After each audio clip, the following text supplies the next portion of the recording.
Okay. Well, welcome everybody. Our countdown did not count down. So we're just going to be present in the moment and welcome everybody to Becoming Quantum Conscious.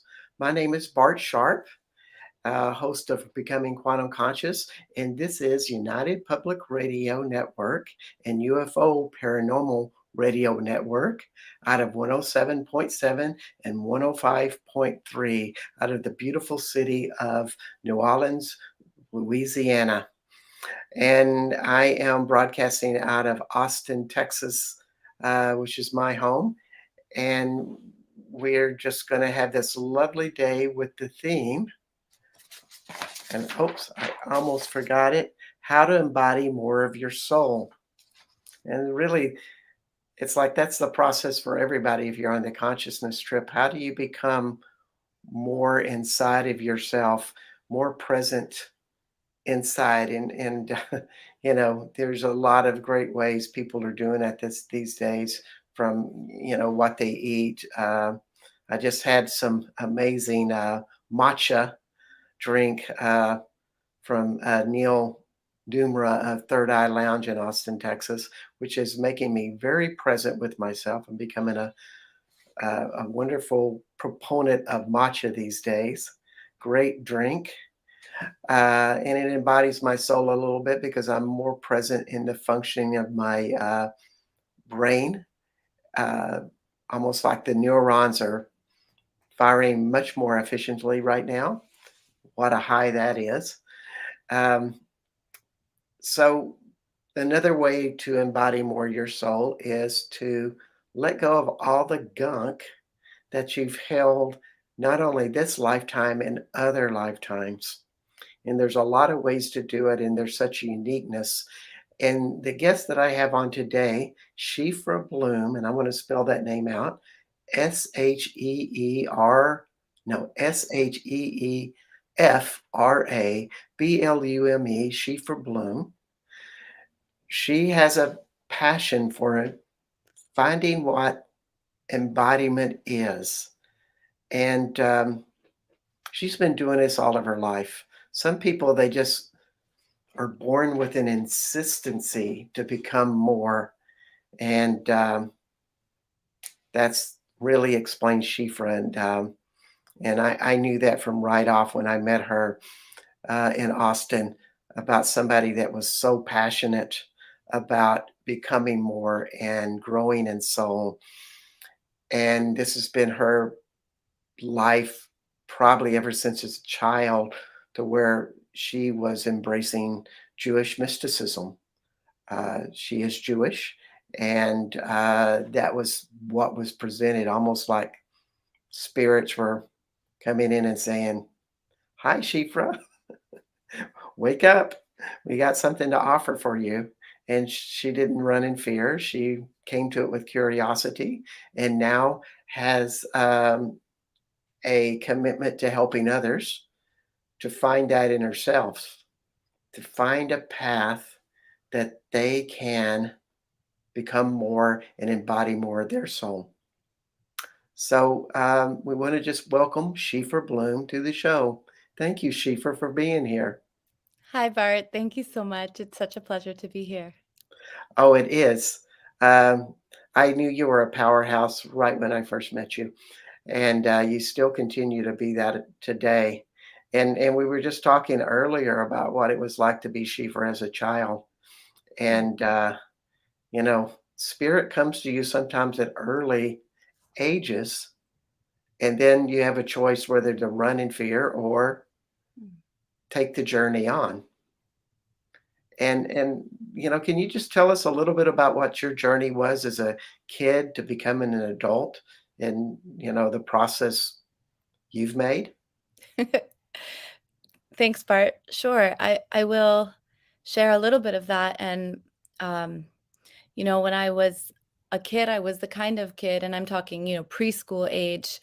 I was the kind of kid who could see the energy in the room. So I could see all of it. Um, and I didn't realize when I was that young that that was different. because to me, it was just completely normal. It wasn't until, oh, I don't know exactly, sometime in elementary school, um, I remember I went to the doctor about it.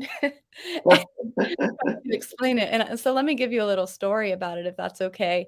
Sure. Um, so one of my earliest memories ever, and I must have been 4 years old, was in preschool when we were all playing a game where we were sitting in a circle and we were throwing an imaginary ball around the circle, passing this ball to each other. Well, if you're someone who works with energy, as I am, then you would know that when you do that, in people are actually catching this ball of energy and throwing it and catching it and throwing it, you're actually generating energy into this energy ball. Now, people in the circle weren't doing it intentionally, but I was able to see a ball, and so um, I didn't realize while we were playing that I was the only one who could see the ball, but afterwards, when the game ended, the teacher kinda just tossed it away, and I watched it go into the closet, and it kinda hit a bunch of things, and it kinda made a little moment of energetic chaos, and I was like, "Oh," I was a little bit startled, and no one else responded. Um, and then I think that was the first time that it maybe seeped in a little bit that, oh, no one else actually was aware of it. This was just an imaginary game to everyone else, but it wasn't imaginary to me. Um, and then as I got older too, I would be able to see really a lot of the like congested energy, um, maybe I'm putting it in quotations, but like dirty energy or just, used congested energy in people. Mm, That, the energy that's no longer serving them. And mm, people release this energy in a lot of different ways. We release it when we're exercising. We also release it when we're feeling emotional. We also release it, when we're just really excited. So the memory I have of this, just to give one more story of this, um, and then explain why I went to the doctor and yeah, and can you also share about a little bit about what that really looks like or feels like when you see yeah. that type of stuff? Yeah, so I think this next story will help people get a more tangible understanding of it. So I remember I played soccer as a kid all the time. It was the sport that I played growing up. And so, you release energy when you're exercising and you also release it like all the parents and friends on the sideline that are cheering and they're feeling all the emotions, right? And so Mhm. I could see all of this energy getting thrown around. Now, here's how it feels. It felt to me as a kid, it was a little bit overwhelming because I could see it and I had these techniques that I would naturally do without meaning to, that I'll explain in a second. But what was frustrating as a kid is that there were things that I remembered, which later in life I learned, like, oh, that's a real technique. Of course it is, right? But there were things that I also didn't remember, like how to clear the energy out of myself properly. So, what I was doing as a kid on that soccer field, for example, was clearing the energy out of people. And it would be compulsive. I didn't mean to. But I would see it as this sticky gray green energy, and it would kind of get stuck to my fingertips, which is like how it would come out. And then there were different ways of clearing it that I did practice, but I was missing a little piece of it to really clear it fully. And so what ended up happening is it would actually get stuck inside of me, usually inside of my solar plexus. Um, and I'll explain what happened actually. And this is so fascinating. I realized, well, first of all, I went to the doctor and I said, it feels like there's trash in my chest. And the doctor checked my lungs and checked my chest. And of course, I was very healthy. And they said, well, nothing's wrong with you. Because I didn't have in my life at the time anyone who understood this layer of life. And I had to find teachers later. So, I was coming in naturally. Like, I think there are many people, we come in with some kind of gift, and Mhm. many times the adults in our life don't have that and can't guide us, like the people around me, my teachers and parents, and even this doctor, they just didn't know what was going on, but it felt like congestion in my chest. And so then it was really until I graduated college. Well, I did have my first shamanic teacher when I was in high school. And I continued really just because it's who I was to practice and learn just by living. Uh-huh. Um, but as far as really getting answers to some of these deeper questions of how to work with energy and how that tied into my lineage of Jewish mysticism, um, those answers I really dove into more in my early 20s. Hmm. Boy, that's incredible. And it really gives me perspective that maybe when I'm playing badminton against some of my more competitive friends who always beat me, they're much younger and faster and all of this good stuff than I am. But of course they come over to play because I'm the one who has a badminton court in my backyard. I can tie up their energy, and maybe I can get a few shots by them that get by them. Always, because it always makes this curiosity that I know that things happen in energy, and some people just freeze up in certain situations, and it just feels like it's an energy thing going on inside of them.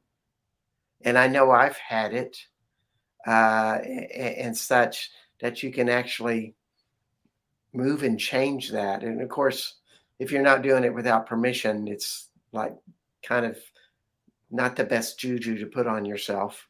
Yeah. Well, I'm saying this all in jokes, um, though it's tempting, that we do that. Oh, boy. It's the fun thing about energy work is that we're constantly opening it and facilitating it, and thus of us who do this as healers, we're always wanting to facilitate change. We always see the bigger picture with it all. Yeah. Well, yeah, definitely for those listening, it's not recommended to do any of this without permission, but it is fun to joke. Um, Yeah, yeah, we're doing this all in jest because it's kind of funny. Uh, but but it's true. where you are, you went to Jerusalem. You've gone several times as this is your pilgrimage place.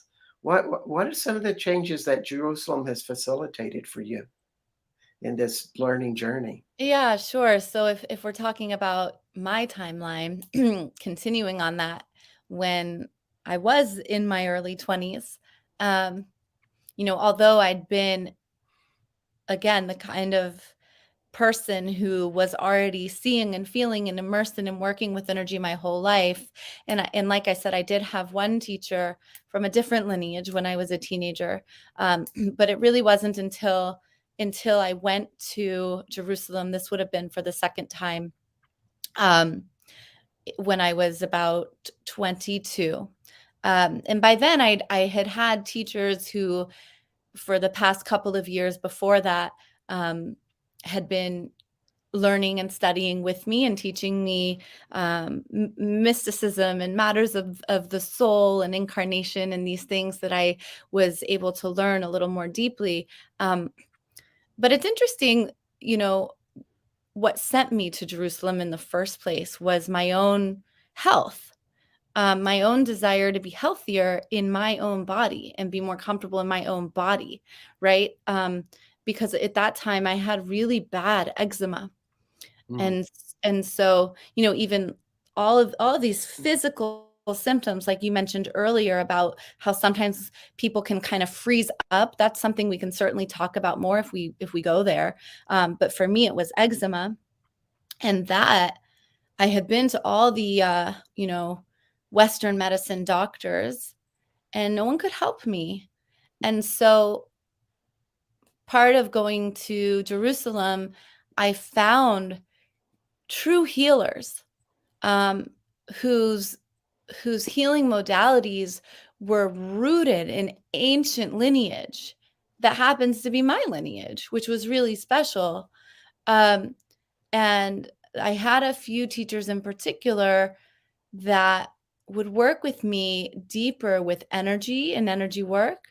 And then I also had a teacher who specialized in what would be like traditional ancient Jewish medicine. Um, and that included a whole philosophy on healing in general and on, what is illness anyway, like the whole philosophy component. And then it also included, he taught herbal medicine and used herbal medicine, but there's also an emotional component and, of course, the energy component. And then very essential to healing within this tradition is the importance of our words and the language that we actually speak. Wow. And so those teachers I found in Jerusalem. And what's interesting is my sister was recently in Tzfat, which is so I'm going to introduce a couple of terms. Tzfat, or in English, it's called Safed. I'm going to call it Tzfat. It's in northern Israel, and it's considered the birth city of Kabbalah. So I'm just going to define what I mean by Kabbalah is essentially Jewish mysticism. It is the mystical tradition that I'm talking about. So if I Okay. say Kabbalah, we can get deeper into what that means, but for the simplistic version, I'm just referring to the Jewish mystical tradition.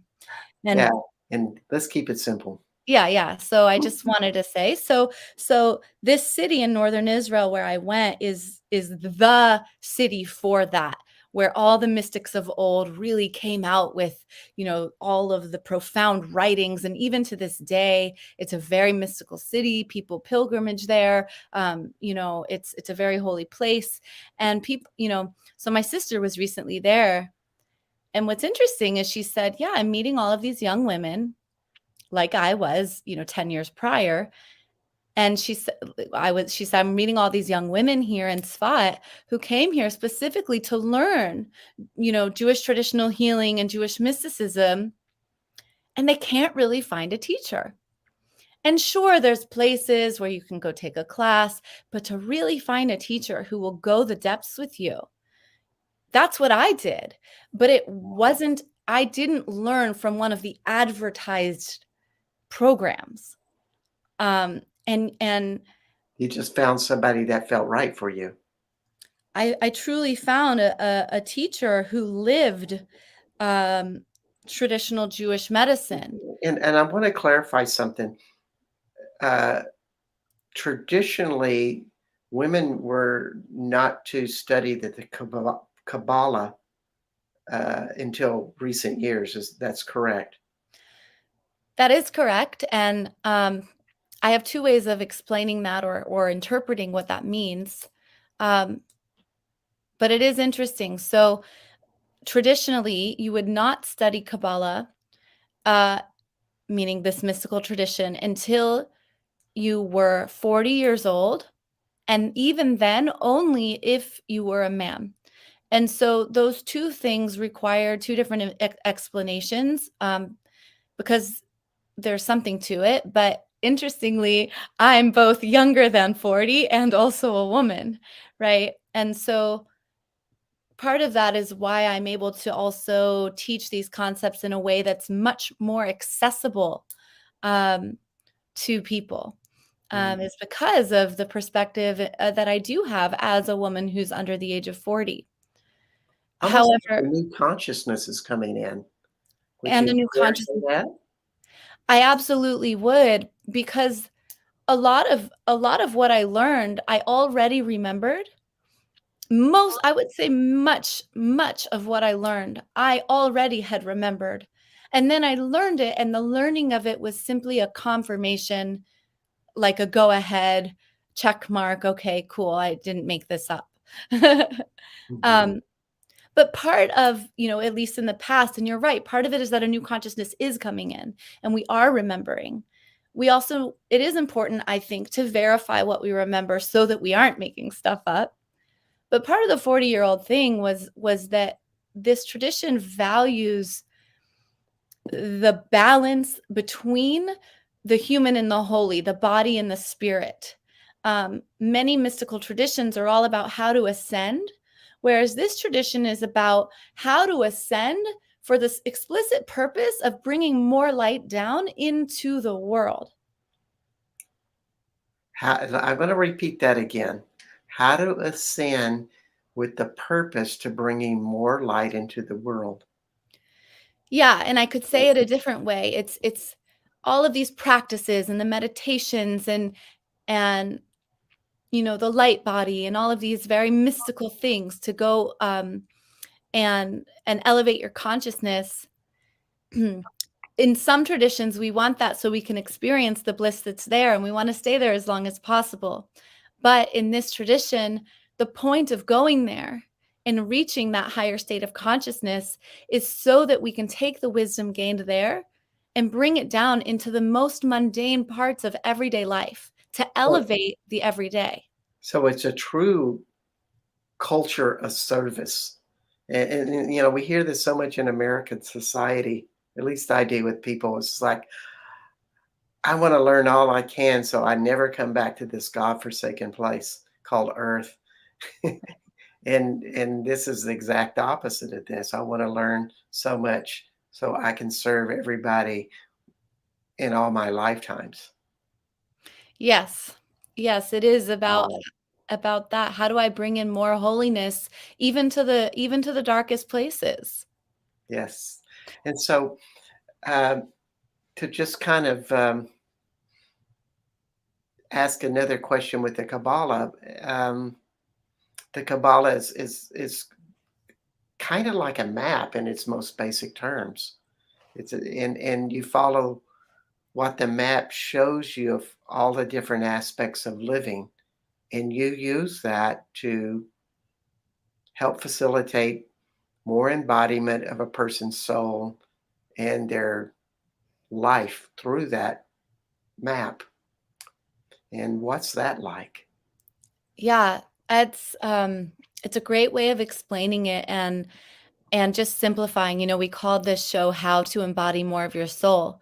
And the Kabbalistic tradition does give us a map for how to embody more of your soul. Mhm. And what that map is essentially is um uh, you you can definitely ask me to go deeper if I need to explain something more deeply, but basically it shows us that the process of incarnation goes through four major stages. There's many sub stages, but four major stages that we call the four worlds.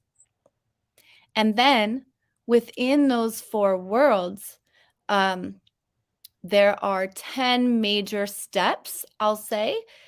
There's actually more, but there's 10 major ones that are called Sefirot.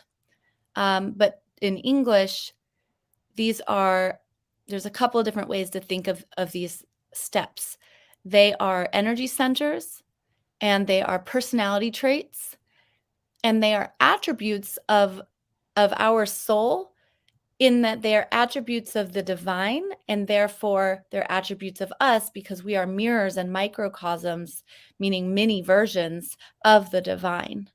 And So, so when you look at somebody and you're looking at these energetic attributes, and being that you see energy so profoundly, can you see the stuckness in court with the Kabbalah as your aid to understand it? Is that what we're talking about? well, yeah, actually. So this is where my work gets deeper than what you can find most anywhere else when it comes to this, because these energy centers are actually directly correlated to energy centers on your body. And nowadays, I use my hands to feel the energy more often than visually. But I can sense it and feel it and see it.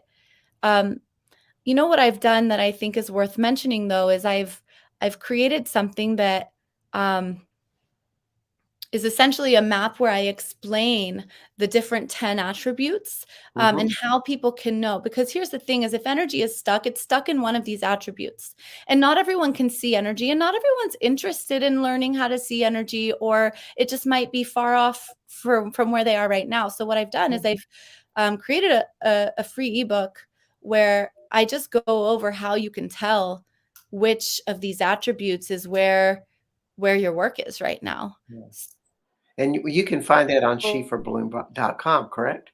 Your website? yeah, you can site sheefrablume.com. It's as soon as you go there, it's just a freebie, and it comes actually with a 20-minute intro to Kabbalah training as well. That's just a simple video where I go a little bit more in depth Mhm. about the map that we're talking about. And yeah, it's right there. It's the first thing. It tells you to pop in your email on sheefrablume.com, and I send it to them right away. It's totally free. So I mean, as we talk about it here, if people decide like, wow, I listened, but I forgot what she said, I just want them to know that they can go get that for free. Yeah, that's amazing. I've gotten it myself. Yeah, cool. Amazing. Yeah, yeah. Um, so you've been doing this work with people and working in these four worlds. Could you tell me what the four worlds are? Yeah, okay, let's get into it. I love this so much. Um, so the four worlds are essentially, let me back up just a little bit to explain what their purpose is on a more broader level, on a macro level. Um, is essentially when we incarnate. So we're talking about embodying our soul, embodying more of our soul so that we can be more of our full self and live a full life, right? So when we incarnate, it's the same process as the creation of the universe as incarnating ourselves. And that is the same process as bringing an idea or our own creative process to fruition, right? So it's as beloved, so below. The world, the whole universe comes into form in the same way that we incarnate, which comes into is the same way that our projects come into being. And so as the energy comes in, um, before we come into being, and I think the analogy of like a creative project, like someone creating a painting, right? If we are the painting of the divine, then we can use our own painting as an analogy. Does that make sense? Hmm. So if we use the analogy of our own painting, before you even have the idea, all the energy that will eventually be channeled into the painting, it's like not even a thought yet. It's all just mixed into basically it's nothingness. All the potential is there. So then, in order for this infinite potential to finally become a painting or a person or whatever is being incarnated or brought to form, the energy has to actually constrict into these four stages. And so, what's curious to me, and in some ways relieving to me, is that it is absolutely necessary to like that feeling of disconnection is actually a little bit necessary to become alive, because we actually have to disconnect from the oneness enough, not completely, but enough to become an individual. Otherwise, we're up in the infinite potential and there's no person and there's no individual, there's no painting, right? So the four worlds are the stages that the energy has to go through. So the first world, that now we're here, the first world is where the infinite potential now comes into the world of belief. So it's called the world of emanation, which is the world of belief. And it's where that infinite potential is just like emanating out of the nothingness, out of the everything and nothingness. And it doesn't have any shape or form yet, but it's just like pre-thought, this belief that it could be. So it's kind of like an energy center within the person, their of what they could incarnate and become this lifetime, and that could be their past lives, their ancestry, their genealogy, and all of and much more. Is Yeah, that correct? all of that. Yeah, yeah, yeah. That's all the ancestral healing work and like generational trauma that can all get tied in at this highest level, which in Hebrew, it's the world of Atzilut, is this Mm. world of belief. So then from there, the energy condenses and becomes a little more dense into the world of thought. And the world of thought in Hebrew, it's the world of Beriah. And this is where your beliefs now actually become thoughts and thought forms and working. And again, you can kind of look at whether someone has a goal they want to achieve or a challenge or illness that they want to overcome. You can kind of identify by knowing this map which level and which attribute is the one that we have to address in order to, overcome. And so this next world is the world of thought. And those thoughts then become even more dense and they go into the world of formation, the world of Yetzirah. And this is the where your thoughts now come in and they become emotions and you can articulate them into speech. This Wow. is where emotion and speech. And then before you can have action, which is the fourth world, is Asiya, the world of action. Before you can have action, you have to go through belief, thought, speech and emotion, and then action. So that's why those 4 steps are so important in the process of healing as well as in the process of manifestation. So And then they're almost like eons of thought that are within every individual, and they have different energies, and you're able to go in and see where people are stuck. yeah, so we can go in from an energetic perspective, but also you can, I think that it's ideal to address whatever we're working on, whether it's Yeah. manifestation or healing, on all 4 levels, which is why we'll do things that address the energy, which is going, way up into the world of beliefs, really. And then we'll address things on the level of thought and do work with the inner critic and do work with thoughts. And then we'll address things on the level of speech and emotion. This is my favorite. This is the Uh-huh. story where we get into story and language because your language really is casting spells. So I want to define, because this is just so cool, the definition of what is a spell, right? So a spell, we're casting spells. Well, the definition of a spell is a word or combination of words of great influence. And so this tradition teaches, and this is in that third world of Yetzirah, of formation, is the world of speech and emotion. It teaches the importance of using our words because they do cast spells. They do create great influence. And the more intention and emotion you put behind your words, the stronger the spell, the more influence it creates. And so we can actually cultivate this and learn how to intentionally do this. And Or that or trickles into our or action. a repetition of saying the same things over and over, like nothing good ever happens to me. Right. And if there's emotion behind that, it's going to make that even stronger, Hmm. right? And it does. And then it trickles up the up the ladder of the world and down the ladder of the world. So if someone says nothing good ever happens to them, and it becomes even more powerful because there's emotion behind it, and they're just repeating that over and over. Okay, they're speaking it, but it's also a thought that they're thinking, and it's becoming solidified as a belief. Hmm. Now, maybe they have that belief, but they're choosing, you know what? I'm going to think other thoughts. Oh, that's really hard.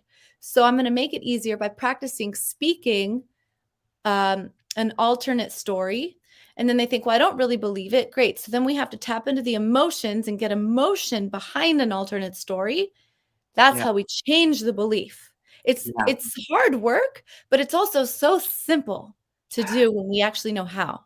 Yeah, and that's the beauty of having a map that shows you the different parts and pieces, so you can almost use it as a checklist.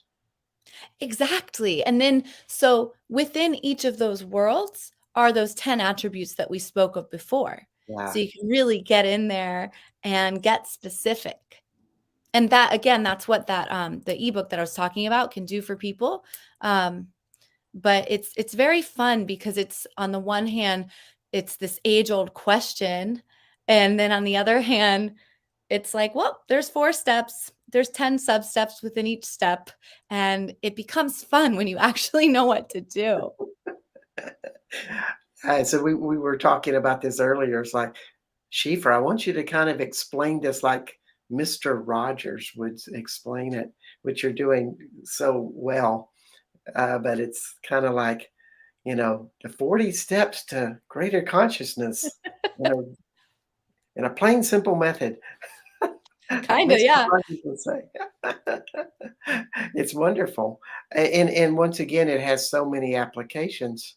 I mean, I've been working with this person recently who has tremendous childhood traumas, like wasn't welcomed as an infant Mm, coming into this world. Maybe the first couple of weeks because they thought he was interesting or like it's interesting to have a baby, but then their own personal issues came on to hand that were so overwhelming that they pretty much ignored the child all of his life. Um, and so that sadness is so perpetually strong in there.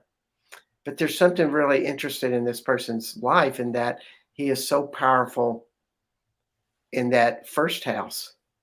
There's this huge karma that is so strong and powerful, and it seems to have carried him through a lot because, so many children that would be unloved would find a way to get sick and die.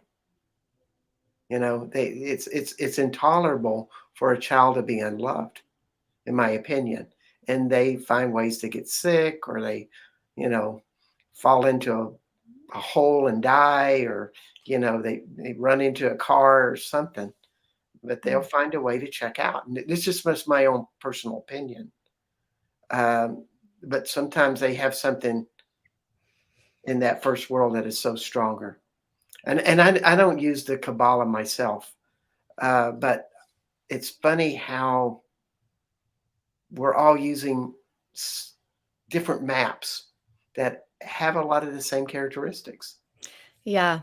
Well, and I think that points to the underlying truth, behind some of these ancient systems that wow, they're leading us to the same places. They're saying something very, very, very similar. Yeah, Um, Chinese medicine and Ayurveda both have a lot of direct correspondences to the Kabbalah system. yeah. Do you have any idea where the Kabbalah came from? Yeah, so I wanted to clarify because it's just Kabbalah. It's not the Kabbalah. And the reason is because, people would say, "Oh, the Kabbalah, isn't that an ancient book or something?"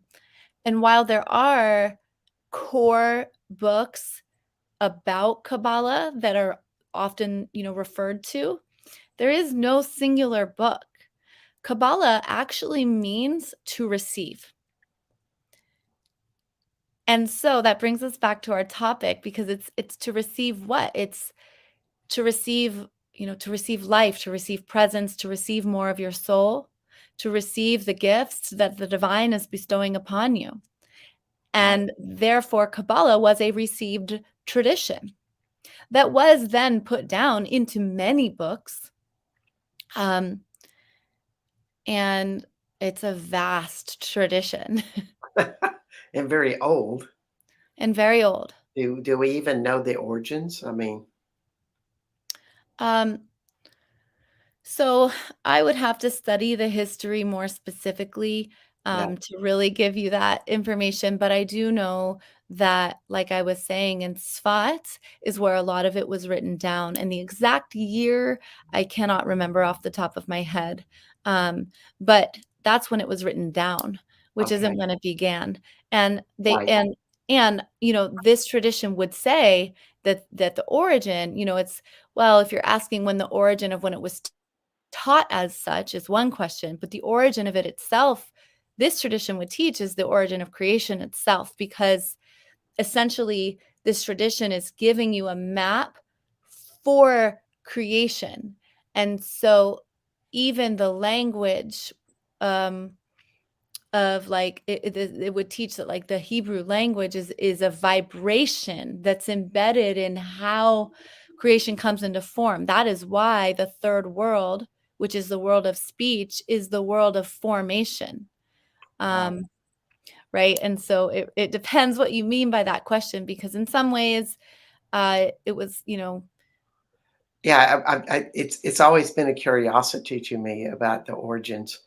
Um, and a really wonderful author named Lars Moll. He's probably the most gifted metaphysical teacher out of Denmark.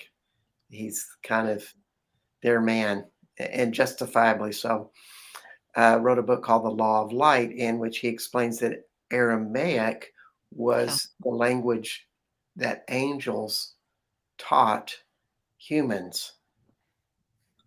Well, And and you that know, it just really brings up a curiosity. Was Hebrew taught to humans for from some other gifted uh, beings? And you know, this can be brought up comfortably because we are on UFO Paranormal Radio Network. well, this is great because 105.3 and United Public Radio Network 107.7, which we just love all of this stuff. And we're also on Roku, Facebook, and YouTube. I just want to throw that in. So, oh, with thank that you. intriguing question, you have any response? Thanks, Bart. This is exciting. First of all, a quick comment about the Aramaic. A lot of the Kabbalistic works were written in Aramaic, and Wow. a lot of what I studied when I was in SFAT was actually in Aramaic, and I had a teacher who could help translate it for me.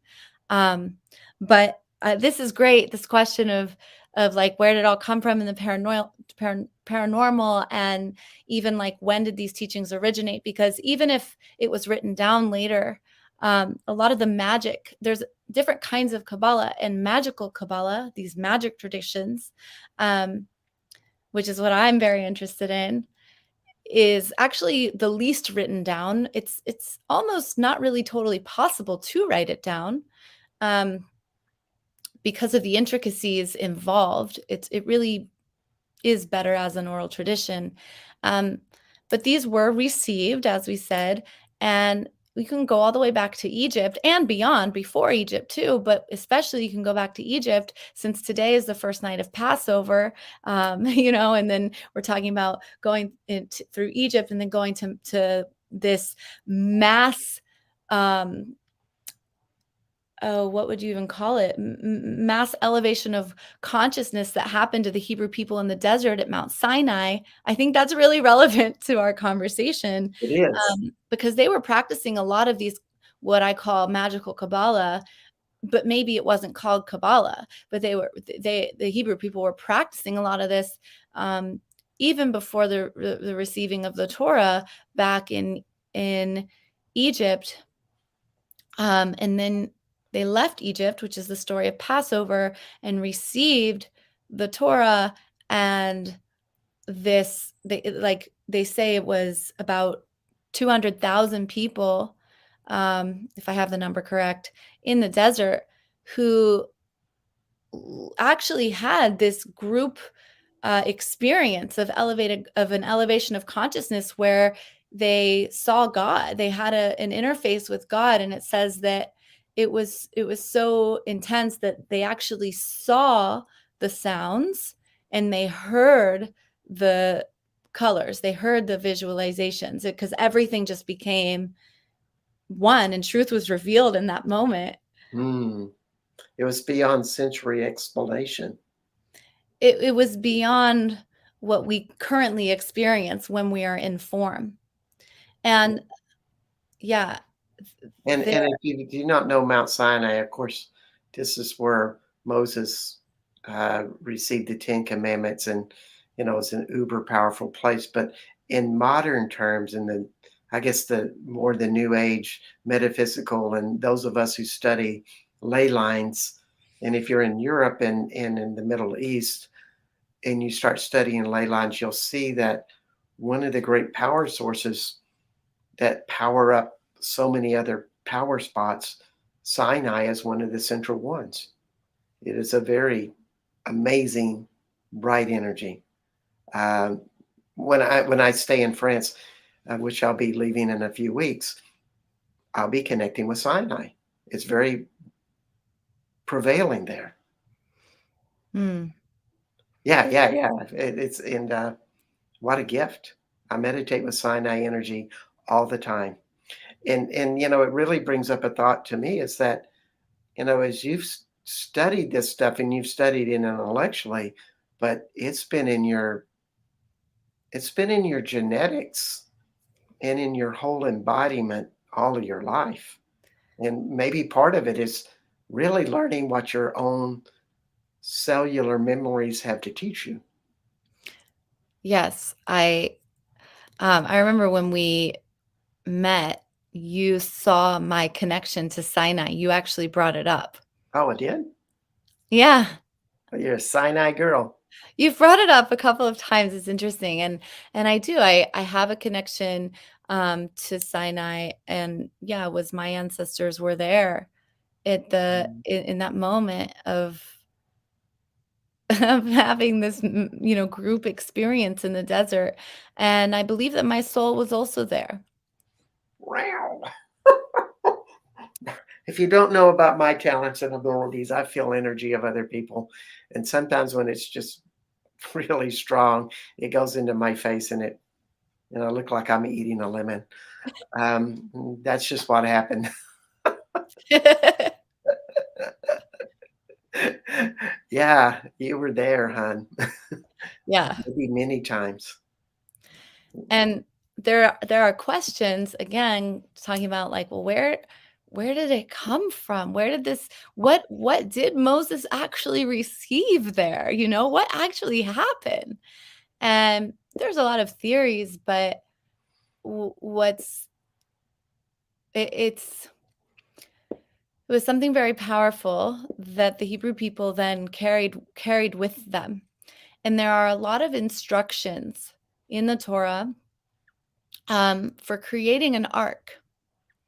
And it's so specific to house this very sacred energy and um, that was received there on Mount Sinai, and then carried it with them through the desert, and eventually put this ark in the temple in Jerusalem, which is currently not standing. It hasn't been standing for about 2000-ish years. That's not the exact number. And for those who don't know, even though there's a lot of synagogues in the world, there's only one Jewish temple, and a lot of the Jewish religion cannot be practiced except for in the temple. And it has to do with what was received at Sinai, and it has to do with the ark. And the ark was put in the center of the temple, inside what we call the Holy of Holies. And so I just want to explain how powerful it was. And the thing inside the Holy of Holies is that which Moses received at Sinai. But I want to explain how powerful it is, because it's really an energetic vortex that then is put in this other vortex on the earth in Jerusalem to really create an alignment of energies. But the ark in the Holy of Holies could only be accessed on the holiest day of the year and only by the high priest. And if if the high priest was not completely spiritually pure, then he would, on that day, he was fasting, he would go into the Holy of Holies, and they would tie a rope around his leg just in case, because if someone would interface with that energy and their vessel wasn't ready to hold that energy and they weren't completely spiritually pure, they would die. And in fact, we learned this in this week's or this past week's study. We learned of a story, and I forget the guys' names, but the story goes that there were two guys, and they got, they were drinking and they got drunk, and they challenged each other to go into the Holy of Holies, and they didn't survive. And that is the power of the energy that was given at Sinai, is that this very pure spiritual energy. And that was what was given to the Hebrew people, and they all experienced it and then were able to continue living, Well, even though they they must, weren't. Yeah. but they must have been there at the right time, at some special time, but also as a group, maybe had a very special moment or epiphany that they were not separate from each other. I believe And so. in that power, maybe they could have received something so pure of essence. I meditate with Sinai, as I said earlier, and it is the most intense energy. Yeah. And you really do need to come with it with a reverence and respect, with no ambition, Mhm. no ambition to take it and, for example, monetize it, Mm. something, really ego dominated like that. Mm. It's a very special place. Uh, and you can understand why in the Raiders of the Lost Ark, Yeah. all the Nazis got French fried on that one because this is a very special. And if you looked in your heart and soul, do you think it's still alive today? I absolutely do. I absolutely think it's, I mean, what do you mean by it, I guess, just to clarify? The ark, the Yeah. ark. No, I do. I think it's still there. I think it's in tunnels underneath the temple, underneath Jerusalem. And I think it will eventually come back, out of the tunnels, and it'll have Mm, to be at the right time. mm, Um, you know, it's interesting, like, talking about Passover and then leaving the desert and then talking about the ark, and the ark is hidden right now, and um, there's this concept that's a very Jewish concept that's also very much related to Passover, and it's the concept of leaving bondage, leaving slavery, and going into freedom. And we can talk about it on the literal level, but it's also very much applicable to our lives today as an analogy. Um, and it's not even meant to be a metaphor. It's literally every single day we get the opportunity to leave slavery and become free. And this is actually in the daily prayers. The daily prayers are a substitute for the daily sacrifices in the temple since there's currently no temple. So instead, we do daily prayers. And the daily prayers, um, every single day, we remind ourselves, today I leave Egypt. And Egypt, in this case, is a metaphor for slavery.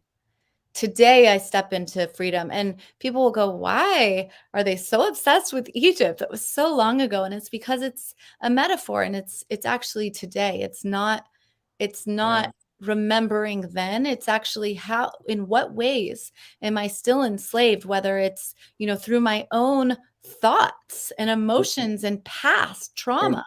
right, it's kind of like, are you willing to leave all your distractions behind? Maybe your cell phones and computers, to where you know you step beyond your obsessions, you step beyond your ego, and you start to understand what it's like to be embodied whole, which takes us back to Kabbalah consciousness, that the whole map is flowing and it's included in your life and you're aware and conscious of it. Yeah. And if there's anything, we got about 2 minutes left, and I needed the last minute to sum up stuff. Okay. Um, any summary, or would you like to just mention about how you serve the world? Or Yeah.